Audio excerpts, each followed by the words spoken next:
হঠাৎ করে মা বিরিয়ানি বানালো কেন? বাইরে দিলাম বৃষ্টি হচ্ছে, আর এদিকে মা রান্না করে কিছু একটা যেন রান্না করছে। দেখলাম কি রান্না হচ্ছে, বললো বিরিয়ানি আর মাংস।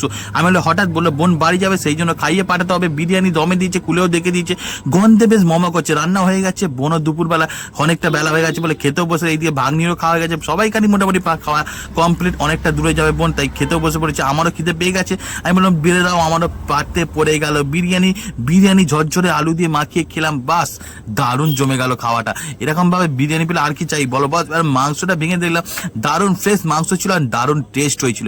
এরপর হালকা পাতলা লাল লাল খাসির ঝোল দিয়ে বিরিয়ানি মাখিয়ে খেতে বেশ দারুণ আনন্দ পেয়েছি বস। চরিবেলা পিস যে খেতে জমে উঠেছে এই বর্ষার দিনে বিরিয়ানি। এবার বড় সড়ো বাইরের ধরনের স্যালাডের সঙ্গে মাংস দিয়ে রাইসটা খেয়ে দিলাম, বেশ জমে গেল বিরিয়ানি খেতে। অনেক তো বিরিয়ানি মাংস স্যালাড খেলাম। এবার বোনও চলে গেল বাড়ি। এবার বিকেল হয়ে গেল, সন্ধ্যে হতে মা দিলাম হিমচে শাকের পকোড়া বানিয়েছে, পকোড়াও খেয়ে নিলাম। আজকের মতো ভিডিওটা এখানেই এন্ড করলাম। ভিডিওটা কেমন হয়েছে কমেন্ট করো, ভালো লাগলে